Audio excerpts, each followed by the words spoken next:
Hola, les habla Abel desde Pekín, China. Bienvenidos a mi podcast El Cuento de Roma, episodio 65, Estado de la Unión, 268 a.C.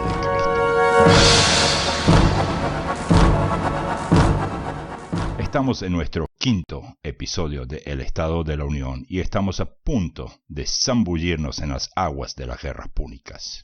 Eso significa que esta vez vamos a ver mucho más del tema de Cartago, la gente que vivía allí, la gente que gobernaba con Cartago y cuáles eran las mayores diferencias entre Cartago y Roma. Y primero que nada, una pregunta: ¿por qué esas guerras se llaman púnicas? ¿Por qué no se llaman las guerras de Cartago o las guerras cartaginenses? ¿No sería más lógico? Al fin y al cabo, hemos tenido las guerras samnitas, las guerras pírricas y las guerras latinas. Y obviamente las guerras samnitas eran contra los samnitas, y las guerras pírricas eran contra Pirro. Y en un futuro, las guerras macedónicas serán contra Macedonia, y las guerras celtíberas serán contra los celtas de Iberia. Miren qué lógico está eso. Entonces, ¿de dónde proviene la palabra púnico o púnica?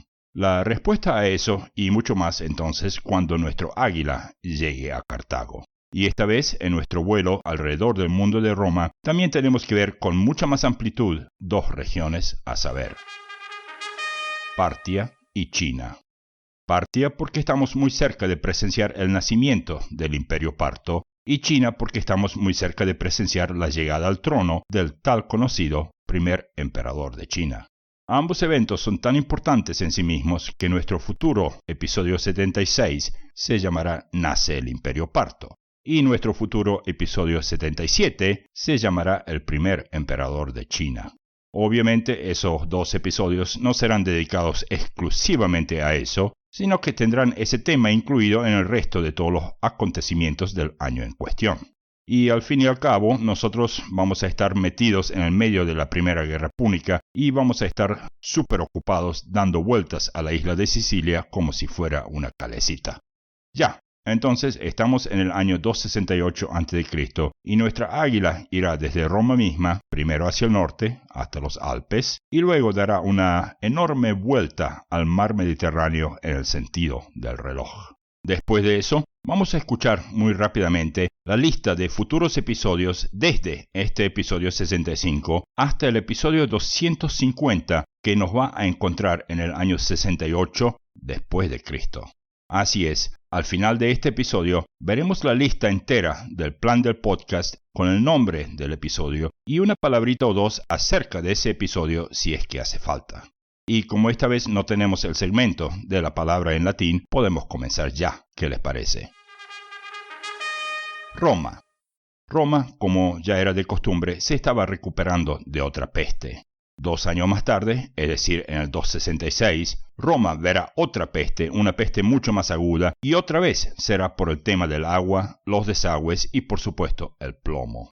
Los romanos, como buenos ingenieros y como gente muy práctica, sabían que Roma no podía sobrevivir con el agua del acueducto Apio solamente, y 4 años antes se pusieron a construir un acueducto más grande. En este año, el 268, ese acueducto por fin estaba listo y los romanos tuvieron una cantidad de cosas por primera vez. Por primera vez, agua entraba a la ciudad de Roma montada encima de columnas y arcos, porque esa agua tenía un nivel más alto que el acueducto Apio. Por primera vez, las partes más altas de la ciudad se vieron abastecidas con agua corriente.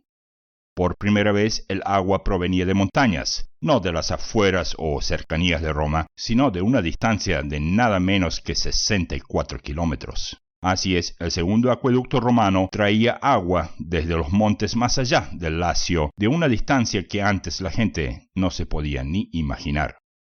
Y por primera vez, el Senado no tuvo que ni discutir el tema del financiamiento de esa obra, porque lo que los romanos obtuvieron después de vencer a Pirro era más que suficiente para la construcción de esa obra tremenda. Y digo tremenda porque ese acueducto traía más que el doble del acueducto Apio, con una fuerza de tracción 7 veces mayor. Eso se debía a la altitud de la fuente misma, ubicada a 850 metros sobre el nivel de mar. La fuente en sí era un lago, llamado el lago del Valle del Anio. Habrá otro acueducto más en el futuro que traerá agua de ese mismo lago, pero años van a pasar antes de que eso suceda. Hoy por hoy, los romanos lo llamaban el acueducto del Anio. Más tarde, en unos 2 siglos y medio, lo llamarán el acueducto del Anio Viejo, para distinguirlo del acueducto del Anio Nuevo. Y van a pasar otros 70 años hasta que Roma obtenga su tercer acueducto, así que este evento era uno de los mayores eventos de este año. Y como para compararlo al acueducto Apio, veamos un par de datos. Largo del acueducto Apio, 16 kilómetros. Largo del Anio, 64. Inclinación del acueducto Apio, 0.06%. Inclinación del Anio, 0.36%. Eso significa que por cada kilómetro el agua caía unos 36 centímetros. Altura en la fuente del acueducto Apio, 30 metros, casi nada. Altura en la fuente del Anio, 850 metros. Metros cúbicos por día del acueducto Apio, 73.000. Metros cúbicos del Anio, 176.000. Bueno, y con todo eso, todavía tuvieron un brote de peste 2 años más tarde. Si bien los romanos sabían que el plomo era tóxico, ellos consideraban que el plomo era mucho más duradero para el uso en la construcción de acueductos, cañerías y desagües, y como el agua en los acueductos nunca se estancaba, pues no existía un problema en los ojos de los romanos. A lo que sí le prestaban atención los romanos era la velocidad con la que esas aguas fluían. Si fluían demasiado despacio, existía el problema del plomo y asentamiento de calcio y otras materias insalubres. Y si fluían demasiado rápido, había que andar reparando ese acueducto constantemente por el roce del agua con el acueducto mismo. Así que bueno, había que mantener un balance entre inclinación y costos de reparación. Y por supuesto que eso afectó a la gente de Roma en todos los sentidos, y la familia de nuestra saga familiar no fue una excepción. Las inundaciones después de la muerte de Dentato fueron controladas y muy de a poquito los romanos se venían acostumbrando a ver esas enormes columnas por toda la ciudad unidas por arcos. Esas columnas cortaban calles y muchos edificios tuvieron que ser demolidos para dar acceso al nuevo acueducto. Los Emilios ahora poseían 3 casas o domus en la parte sureste de Roma, a metros de la puerta Celimontana y muy cerca de la colina del Celio.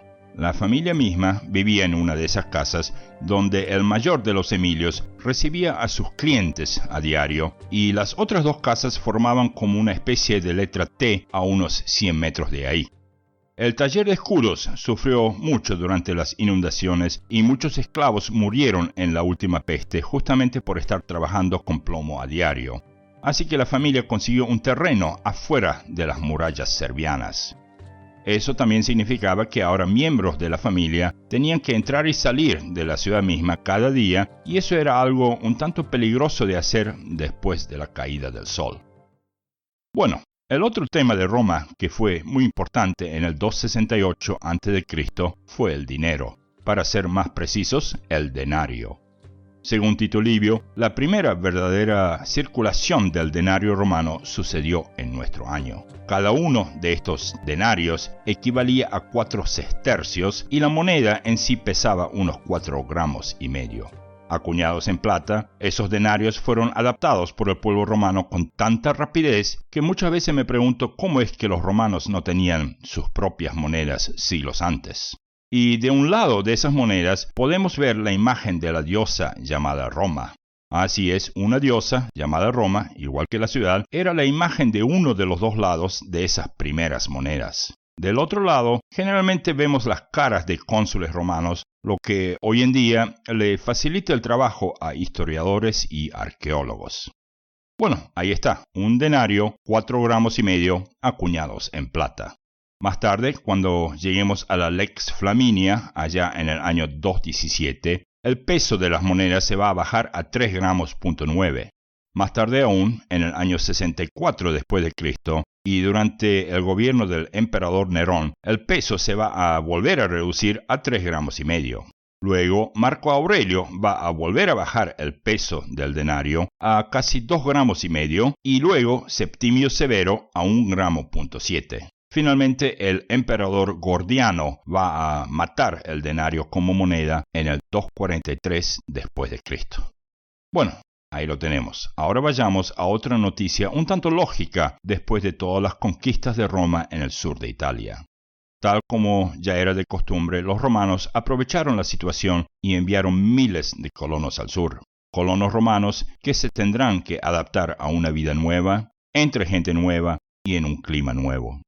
Obviamente eso traerá buenos frutos dentro de 2 o más generaciones, pero muchas veces eso también traía problemas de asimilación y la recepción que esos colonos recibían de la gente oriunda de las zonas colonizadas. Y también sabemos que eso no es nada nuevo y tampoco será la última vez que alguien hace eso. Lo hicieron los rusos en Siberia, lo hicieron los americanos en el oeste lejano y lo hicieron los españoles por toda América Latina durante el tiempo de los virreinatos.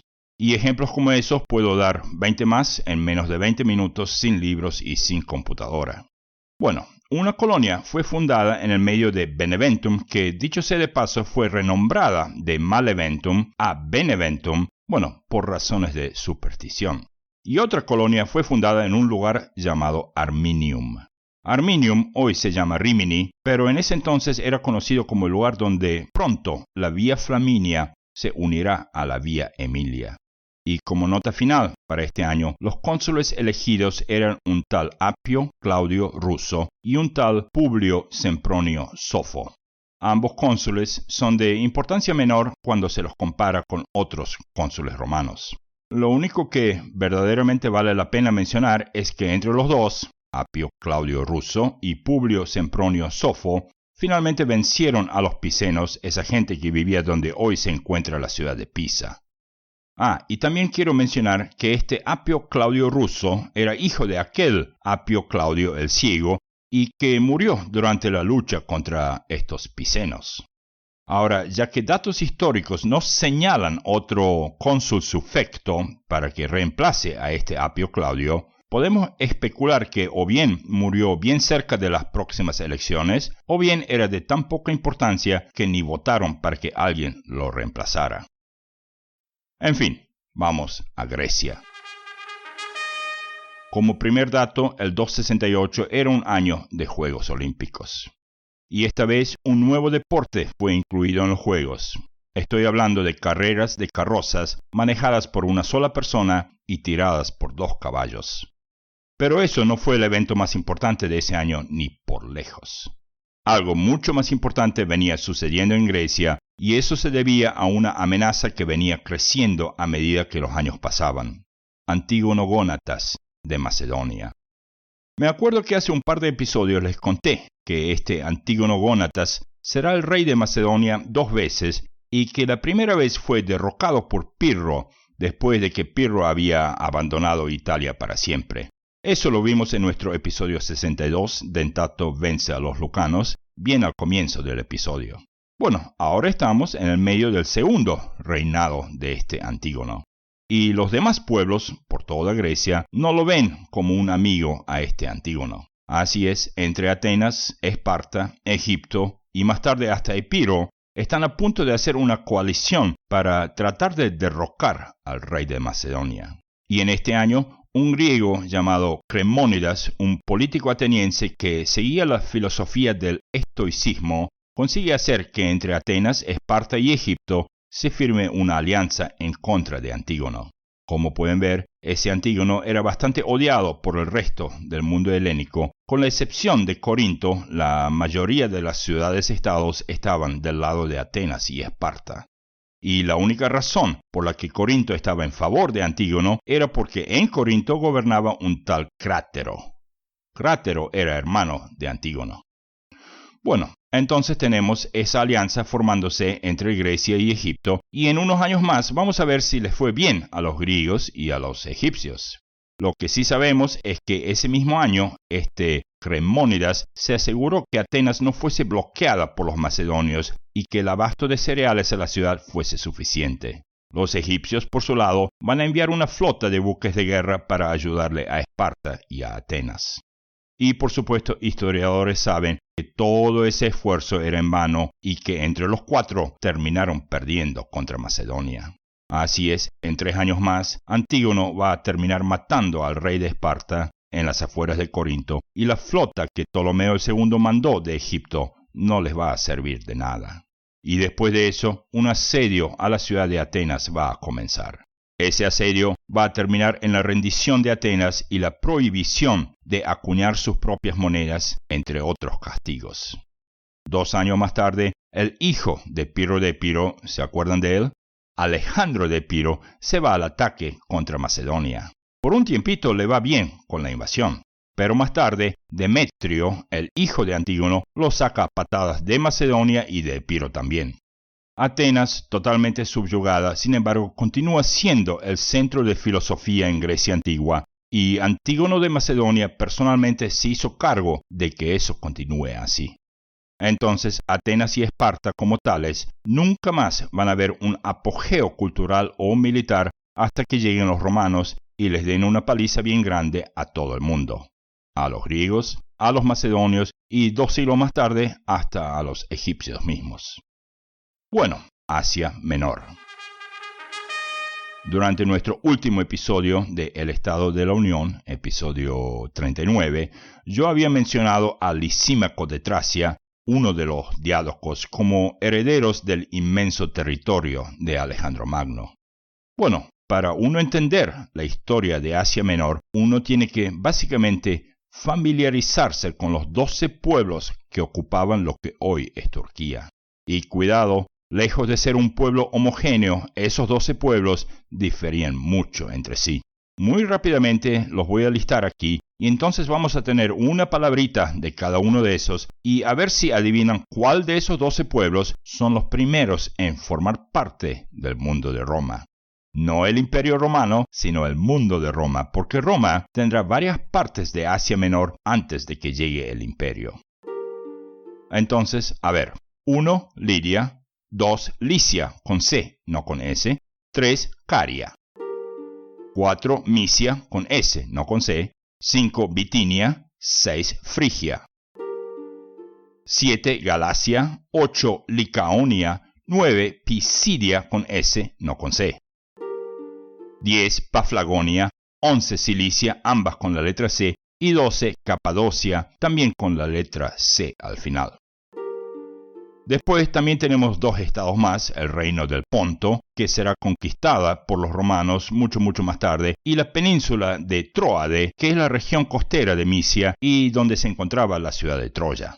Bueno, ahora veamos eso con un poco más de detalle. No demasiado detalle porque esto es un podcast de Roma y no de Anatolia, pero sí podemos añadir unos 4,5 gramos de plata a nuestras descripciones. Lidia, Licia y Caria están pegadas al mar Egeo y siempre fueron parte del mundo griego.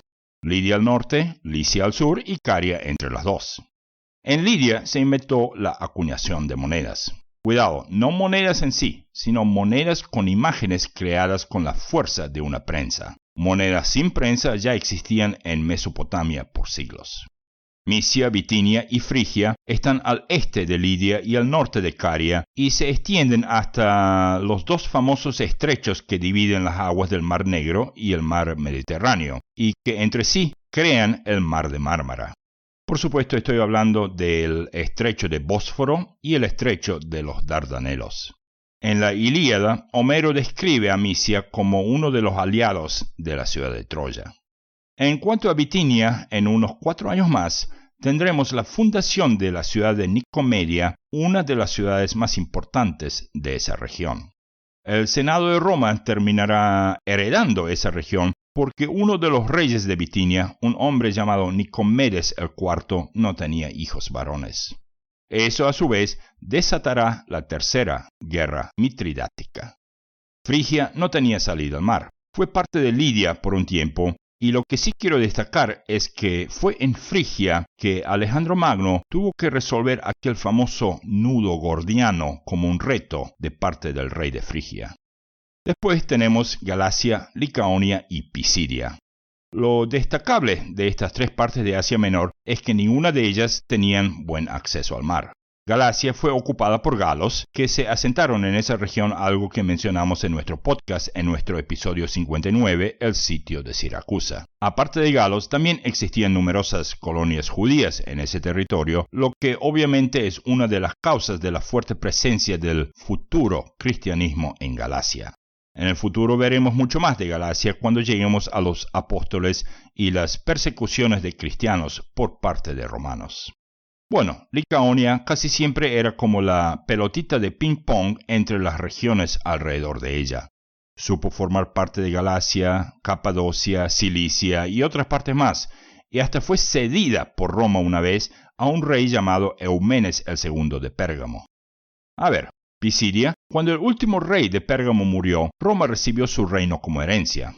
Pisidia, en cambio, fue a formar parte de Capadocia, pero tiempo demostró que el rey de Capadocia no sabía cómo gobernar con Pisidia y finalmente Roma se tuvo que hacer cargo de esa región también para evitar guerras mayores. Y ahora nos quedan Paflagonia, Cilicia y Capadocia. Paflagonia en el extremo norte, al borde con el Mar Negro. Cilicia en el extremo sur, cara a cara con la isla de Chipre. Y Capadocia en el extremo este, cara a cara con el futuro Imperio Parto. De la unión entre Paflagonia y Ponto y de los famosos piratas de Cilicia vamos a hablar mucho más en el futuro. Lo mismo con el tema de Capadocia, pero sí les quiero decir que ninguna de estas tres regiones de Asia Menor fueron a formar parte del mundo romano por ahora. Entonces, ¿cuál de esas partes fue la primera en caer? ¿Adivinó? Bueno, la respuesta es Asia. Así es, la primera posesión romana en Asia Menor era un territorio llamado Asia. Resulta que un rey llamado Atalo el III, el último rey atálida de Pérgamo, tenía relaciones tan buenas con Roma que decidió darles todo su reino como un regalo a su muerte. Sí, me escuchó bien. El hombre puso en su testamento que el reino iba a ser propiedad del Senado romano y ya. Y hasta me animo a decir que después de escribir su testamento ese día, Atalo el III se puso a hablar con sus plantas porque le interesaba muchísimo la botánica y la jardinería. ¿Gobernar un reino? No tanto. Y yo no creo ni por un minuto que eso les gustó a los vecinos, a su pueblo, a su hermano y al hombre que fue rey antes de Atalo el III. De hecho, ese evento va a ser la causa directa de muchas guerras y revueltas en Asia Menor. Entonces, Asia, compuesta por Lidia, Misia, Licia, Caria, la Tróade y parte de Pisidia, fueron a formar parte de Roma. ¿Y en qué año fue eso? Pues hasta que todo ese enorme lío causado por eso fue resuelto, estaremos en el año 129 a.C., o sea, dentro de unos 140 años más. Bueno, ahora vamos a Egipto. Y como ya sabemos lo que Egipto andaba haciendo bajo el mando de Ptolomeo II en Grecia, esto no nos va a llevar mucho tiempo. Y mientras a Ptolomeo II como persona no le iba mal, al pueblo egipcio le iba de mal a peor. Egipto estaba en medio de dos guerras, las tal llamadas guerras sirias. Durante esas guerras, Egipto y el imperio Seleucida se las verán a patadas y a trompadas, y la segunda de esas guerras, la que terminará en el 253 a.C., traerá una nota de interés para el mundo grecorromano. Explico. Resulta que en nuestro año corriente, el 268 a.C., nace en Egipto una muchacha llamada Berenice, hija de la mayor realeza de la región. Esa muchacha, Berenice, de gran belleza, se casó con un príncipe macedonio y rey de Cirene, un hombre llamado Demetrio el Bello. No tuvo hijos con él y luego de enterarse de que ese Demetrio el Bello tenía otra amante, Berenice hizo un plan para matarlo. Luego se casó con Ptolomeo el III, hijo de Ptolomeo el II, y fue por ende reina de Cirene y de Egipto. Con él, Berenice tuvo 6 hijos. Pero la razón por la que historiadores romanos y griegos hablan de ella, y la razón por la que hasta dedicaron una constelación celestial en su nombre, es otra. Y eso es algo de lo que vamos a hablar cuando lleguemos a ese año, el año de la muerte de Berenice, que coincidirá con nuestro episodio 72, El Imperio contraataca. Bueno, la otra cosita que quiero mencionar aquí es que en este año la famosa librería de Alejandría terminó de ser construida y que un gramático griego llamado Zenodoto con Z, fue nombrado como el primer administrador de esa librería. No hace falta que les diga que de esa librería oiremos mucho más. Ahora, los partos. Lo primero que uno nota cuando uno se fija en las fechas del Imperio Parto es que el comienzo del mismo y el final de su predecesor, es decir, el Imperio Seleucida, no coinciden para nada. En otras palabras, el final del Imperio Seleucida y el comienzo del Imperio Parto están superpuestos, a pesar de que ambos imperios ocupaban más o menos la misma región geográficamente hablando. Y eso indica que la transición de los seleucos a los partos no fue una cosa de un día lunes a un día martes. Entonces, geográficamente hablando, los seleucos y los partos ocupaban las enormes tierras entre el futuro mundo romano y el futuro mundo de las otras dos potencias de Asia, India y China. Los partos llegarán a ser tan famosos en nuestro podcast cuando lleguemos al tiempo del primer triunvirato y más tarde los 5 buenos emperadores, que no es extraño que decidí llamar así nuestro próximo episodio 76, Nace el Imperio Parto. Ahí vamos a hablar de los pueblos que vivían en esa región entre el Golfo Pérsico y el Mar Caspio y desde Siria hasta Afganistán. Vamos a ver cuál parte del Imperio Seleucida se convirtió en el Imperio Parto primeramente y cómo más tarde la familia de los Seleucos desapareció bajo la alfombra de la historia. Bueno, a otra cosa. Vamos a Cartago. Y tal como lo prometí, primero veamos por qué esas guerras que se nos avecinan a pasos agigantados se llaman las guerras púnicas y no algo como las guerras cartaginenses. Entonces, la palabra púnico o púnica proviene de la palabra griega phonix, que en griego significaba fenicio. Sí, existen algunos que asocian esa palabra con el ave fénix, esa ave mitológica que, según leyendas, resurgía de sus propias cenizas, pero yo prefiero decir que phonix simplemente era la palabra que los griegos usaban para llamar a los fenicios en general. Y luego de eso, la palabra phonix o ponix fue adoptada por los romanos para designar a la gente de Cartago. Bien sabemos que los cartaginenses provenían de los fenicios. También sabemos que la lengua de los cartaginenses había cambiado un tanto durante esos 4 siglos desde que Cartago cortó la cuerda umbilical con Fenicia. El dialecto púnico todavía se podía entender si uno hablaba el fenicio fluidamente, pero se distanciaba con el paso del tiempo, sobre todo cuando los cartaginenses comenzaron a tener colonias por toda la costa de Hispania. Bueno, ahí lo tenemos. Los romanos los llamaban punicus, una derivación del griego. Así es así de simple. Ahora Cartago era, en casi todos los sentidos, una potencia muy diferente de Roma. Y las dos diferencias más grandes eran el tema de las clases sociales y el tema del ejército. En Roma, el gobierno y el poder venían del Senado de Roma. Y la cúspide del Senado de Roma eran los cónsules elegidos anualmente. En Cartago, el gobierno también provenía de un senado, pero la cúspide de ese poder era un consejo de ancianos que estaba al mando de ese senado. En Roma, cónsules romanos eran casi sin excepción gente que se había destacado en hazañas militares y coraje personal. Cónsules tenían como su primer deber el tema de las tropas, las conquistas de territorios y la defensa de Roma. En Cartago, por el otro lado, el senado elegía a un tal sufete, deletreo eso, S-U-F-E-T-E. Y ese sufete también era elegido anualmente o casi anualmente, pero esos sufetes estaban a cargo de la economía más que el ejército de Cartago. En Roma, los soldados eran conscriptos y provenían de todos los territorios conquistados por los romanos. Al mando de ese ejército, pues uno de los cónsules. En Cartago, los soldados eran mercenarios y provenían de todas las partes donde Cartago tenía colonias comerciales. Honderos de las Islas Baleares, caballería de Numidia y finalmente la infantería de toda Hispania.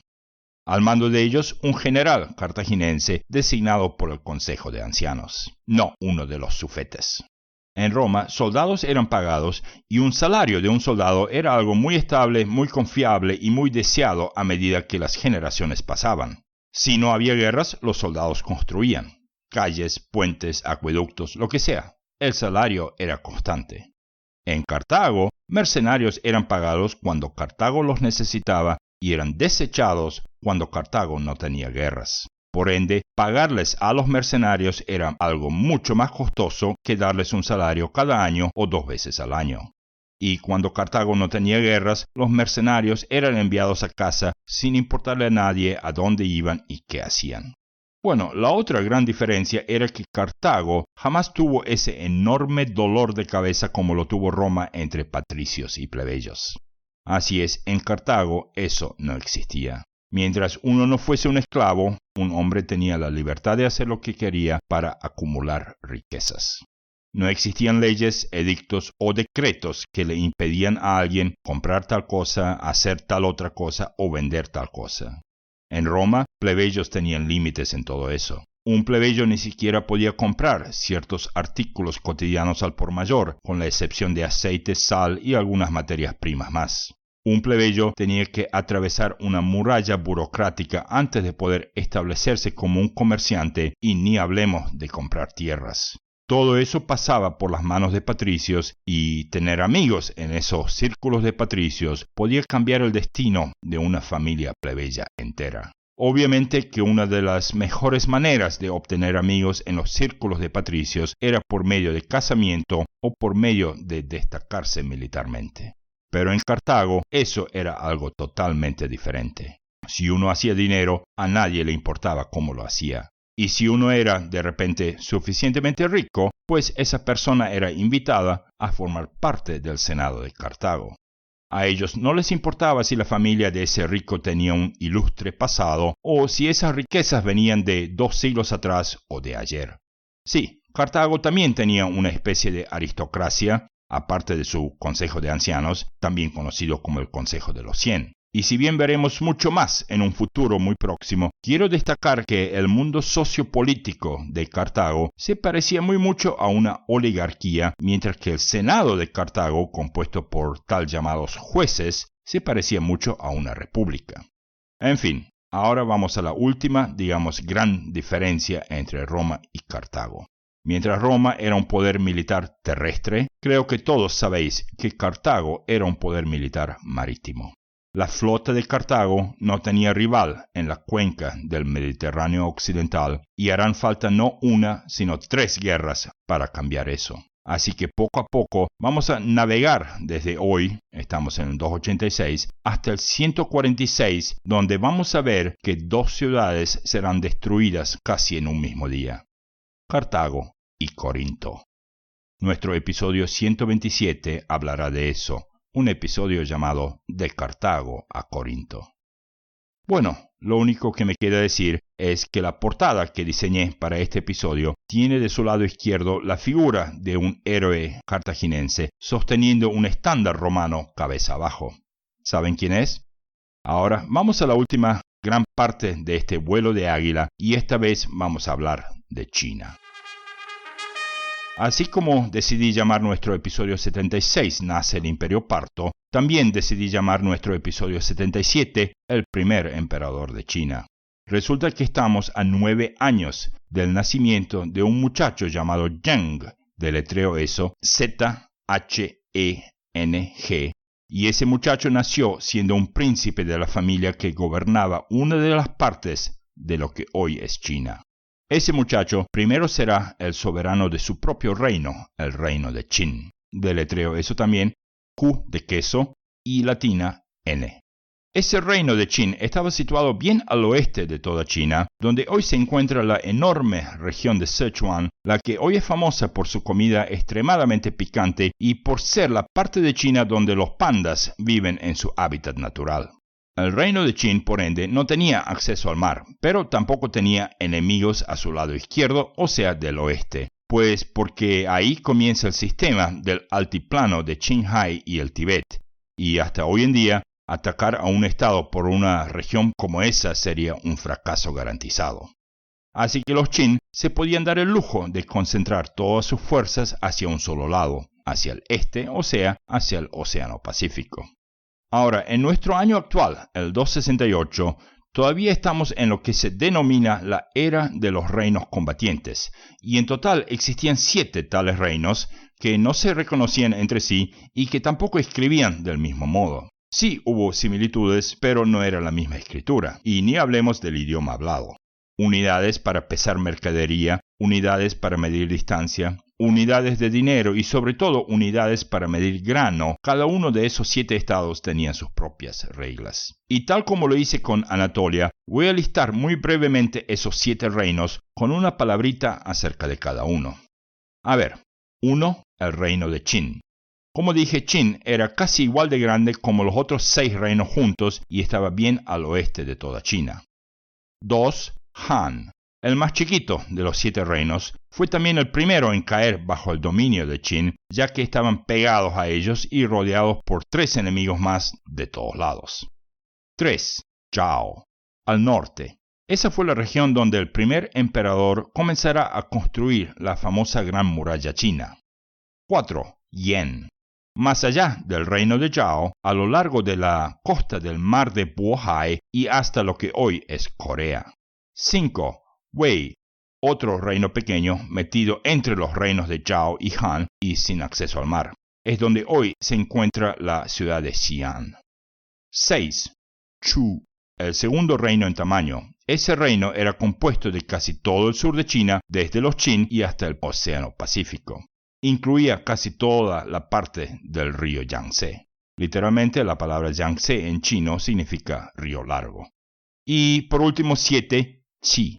No Qin, sino Qi, Q de queso y latina.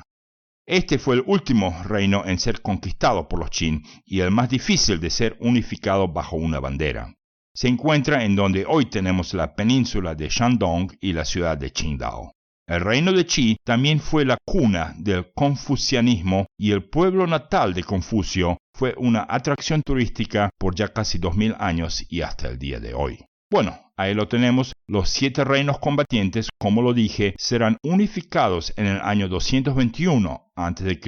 y por supuesto vamos a seguir el progreso de eso a medida que este podcast avance. Nuestro episodio 77, el primer emperador de China, anunciará la toma del trono de ese muchacho de su propio reino de Qin. Y es de ahí que nosotros hoy en día llamamos China, China, por el nombre del reino de Qin, quien fue el primero en unificar toda China bajo una sola bandera y un solo juego de medidas para pesos, distancias y dinero, y una sola escritura china, gracias al reino de Qin.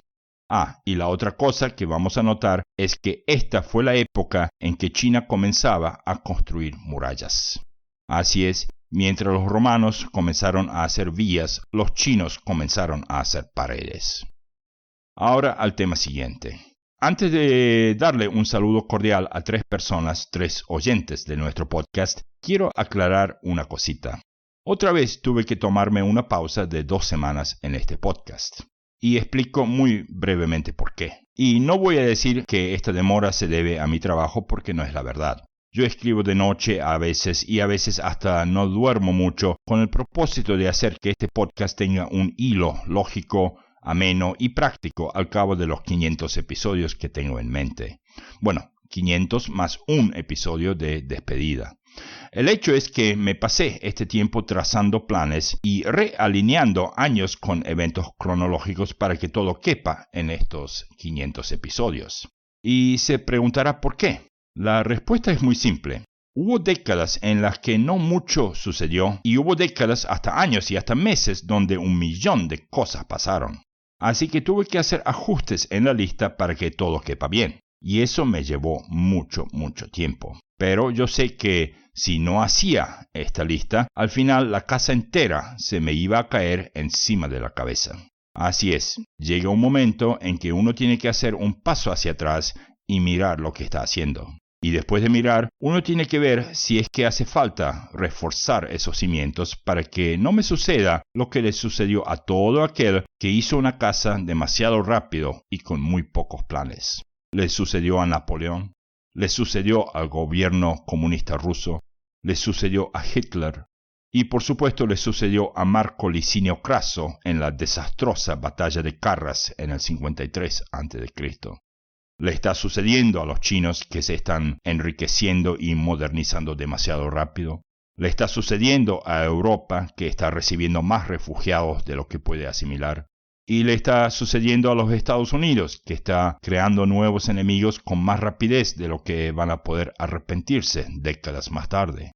En fin, lo importante es que ahora sí tenemos un plan general bien delineado, bien ajustado y bien diseñado, creo yo. Y por lo tanto, quiero compartir con vosotros, mis queridos oyentes, los títulos de todos los episodios futuros desde aquí hasta el episodio 250, es decir, un 50% del podcast entero.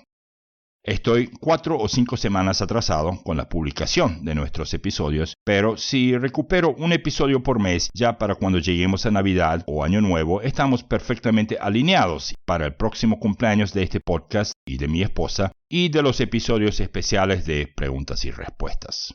Entonces, empecemos ya a partir del episodio 66, es decir, nuestro próximo episodio. Después de eso, mis saludos personales en unos 5 minutos más. 66. Dion Casio y Quinto Fabio Pictor. 67. La captura de Brundisium. 68. La batalla de Messina. 69. La primera guerra púnica. 70. Atilio Régulo y Lutacio Cátulo. 71. La batalla del Cabo Ecnomo. 72. El Imperio contraataca. 73. Sicilia, Córcega y Cerdeña. 74. El primer pontífice plebeyo.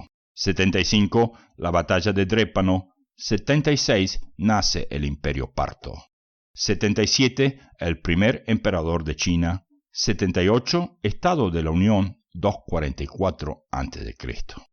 79. Roma 1, Cartago 0. 80. La guerra de los mercenarios. 81. La península ibérica. 82. Tito Manlio Torcuato. 83. Quinto Fabio Cunctator. 84. La Lex Flaminia. 85. La Primera Guerra Ilírica. 86. El Tratado del Río Ebro. 87. La Batalla de Telamón. 88. Catón el Viejo y Polibio. Ese es un episodio de biografía, obviamente. 89. La Segunda Guerra Ilírica. 90. La Segunda Guerra Púnica. 91. Estado de la Unión 219 a.C. 92. Año Nuevo y el Circo Flaminio. 93. La Batalla de Trasimeno. 94. El desastre de Canas. 95. Lucio Postumio Albino. 96. Aníbal y Filipo V de Macedonia. 97. Asdrúbal cruza los Pirineos. 98. Arquímedes de Siracusa. 99. Escipión el Africano. El episodio 100, preguntas y respuestas, eso va a ser un episodio donde simplemente voy a leer preguntas de oyentes seguidos por mis respuestas. 101. La batalla del Metauro. 102. Un cumpleaños en Hispania. Planeamos andar de visita por allá en marzo y pues vamos a ver si nos sale bien ese plan. 103. La batalla de Zama. 104. Estado de la Unión 201 a.C. 105. Roma 2, Cartago 0. 106. Galia Cisalpina. 107. Tito Quincio Flaminio. 108. La batalla de las Termópilas. 109. El escándalo de las bacanales. Y 110. Cayo Salustio y Plinio el Viejo, que es otro episodio de biografías. 111. La Primera Guerra Celtíbera. 112. El Puente Emilio y la Vía Flaminia. 113. Tiberio Sempronio Graco, padre. 114. Antíoco el IV Epífanes. 115. La Tercera Guerra Macedónica. 116. El primer rey de Numidia. 117. Estado de la Unión 170 a.C. Ya con eso estamos entrando a la República Tardía. República Media, hasta la vista. 118. El legado de Ennio. Si andan curiosos por saber quién es ese Ennio, se escribe con 2 N, pues véanlo, es un tema bastante interesante acerca del pueblo romano. 119. Lucio Emilio Paulo Macedónico. 120, escape de Roma. 121, alianza con Judas Macabeo. 122, escape de Capadocia. 123, de Lusitania a Dalmacia. 124, la Segunda Guerra Celtíbera. 125, Orgullo y Prejuicio. Ese es otro episodio nombrado según el título de una película y trata principalmente del tema cuando Cartago termina de pagar su deuda a Roma. 126, la Tercera Guerra Púnica. 127, de Cartago a Corinto, que es la destrucción final de Cartago. 128, el acueducto más largo de Roma. 129, la Tercera Guerra Celtíbera. 130, Estado de la Unión 141 a.C. 131, Escipión Emiliano. 132, Heródoto de Halicarnaso y Estrabón, obviamente biografías. 133, la revuelta de esclavos. 134, Numancia y Pérgamo. 135, Tiberio Sempronio Graco, hijo. 136, la primera acta diurna. 137, Galia Transalpina. 138, Metelo conquista las Baleares. 139, Cayo Sempronio Graco. 140, la protesta del Monte Aventino. 141, la captura de Salona. 142, Cayo Mario es pretor. 143, Estado de la Unión 114 a.C. y 144, Año Viejo, Año Nuevo. 145, la Guerra de Yugurta. 146, las reformas de Mario. 147, Lucio Cornelio Sila. 148, el desastre de Araucio. 149, galos y esclavos. 150, Manio Aquilio y Lutacio Cátulo. 151, la batalla del Foro Romano. Sí, hubo una batalla en el mismo Foro Romano. 152, Roma hereda Cirenaica. 153, Marco Herenio y Valerio Flaco.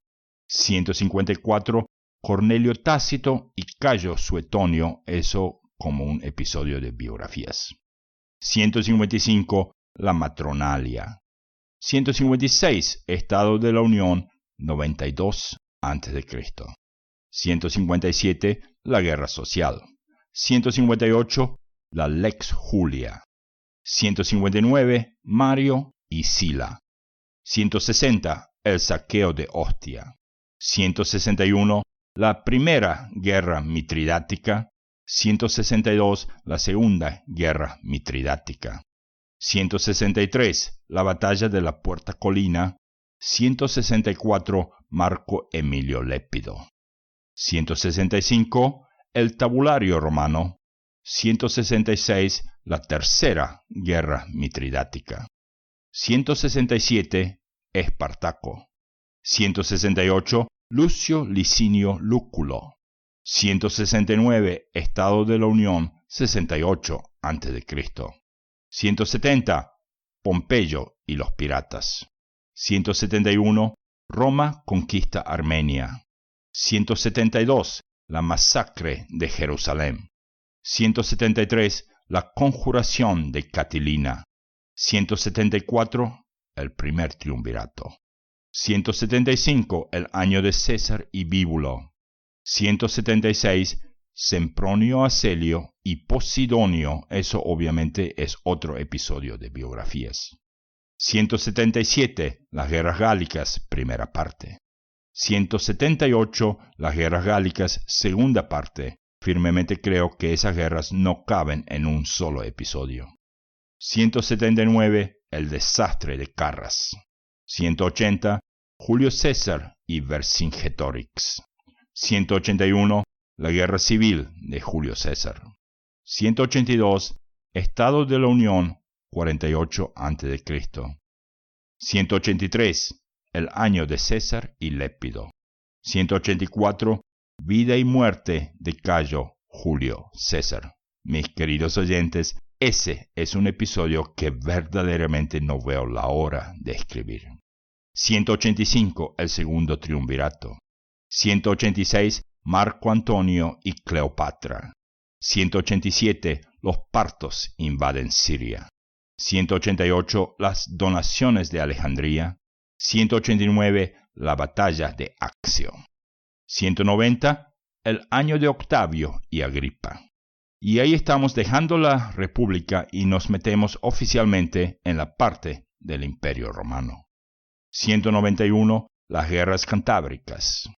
192, Roma caput mundi.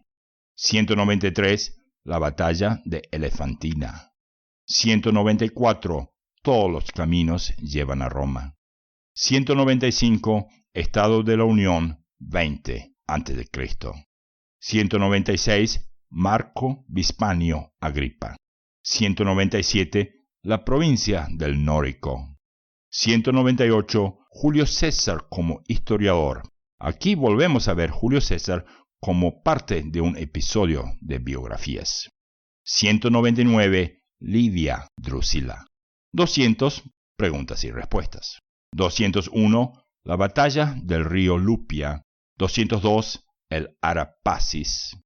203, los Calpurnio Pisón, una familia muy poderosa y muy interesante en Roma. 204, de Armenia a la isla de Rodas. 205, Herodes, rey de Judea. 206, el exilio de Julia la Mayor. 207, el nacimiento de Jesús. 208, Estado de la Unión, el año 1. 209, el reino de Axum. 210, la vuelta de Tiberio y Julia la Mayor. 211, la manumisión de esclavos. 212, Agripina la Mayor. 213, el Templo de la Concordia. 214, Marco Valerio Mesala Corvino. 215, el desastre de Teutoburgo. 216, un año nuevo con Germánico. 217, la Legión Vigésima Valeria Vitrix. Cada tanto vamos a tener un episodio donde vamos a describir la vida y muerte de una legión. 218, venganza contra Arminio. Y aquí estamos entrando a la parte de la dinastía Julio-Claudia. 219, la muerte de Augusto. 220, Panfila de Epidauro y Banchao. Esto es obviamente un episodio de biografías y por primera y última vez tenemos a dos mujeres como historiadores en los tiempos antiguos. Ambas eran contemporáneas de Augusto. Una mujer vivió en el mundo romano y la otra en el mundo chino. Por supuesto, las dos jamás supieron una de la otra a pesar de que vivieron al mismo tiempo. 221, Estado de la Unión, año 14. 222, Tiberio, emperador romano. 223, Ab Urbe Condita. Esto no es un episodio de biografía, sino que trata de Roma en el año de la publicación de esa obra de Tito Livio. 224, Legión Novena, Hispana. 225, la muerte de Germánico. 226, la Guardia Pretoriana. 227, El Padrino. Obviamente otra referencia a una película famosa. Aquí vamos a ver, entre otras cosas, la muerte de 20.000 romanos cuando el anfiteatro de Fidenas se derrumba durante un espectáculo. 30.000 personas más se salvan apenas, y ese accidente iniciará una investigación en Roma al mejor estilo de la película El Padrino con Marlon Brando y Al Pacino. 228, Juan el Bautista. 229, Lucio Sejano y la isla de Capri. 230, Jesús de Nazaret. 231, Lucio Vitelio y Paulo Fabio Pérsico. 232, al río Tíber con Tiberio. 233, Calígula, emperador romano. 234, Estado de la Unión, año 38. 235, Incitatus, el caballo de Calígula. 236, Claudio, emperador romano. 237, comienza la conquista de Britania. 238, vida y muerte de Valeria Mesalina. 239, Aulo Plaucio y Carataco. Ese Carataco es otro personaje súper interesante en mi opinión. 240, la epístola a los Gálatas. 241, Agripina la Menor. 242, Flavio Josefo y Appiano. Obviamente un episodio de biografías. 243, Nerón, emperador romano. 244, Tiridates I de Armenia. 245, el matricidio de Nerón. 246, la reina guerrera Boudica. 247, Estado de la Unión, año 63.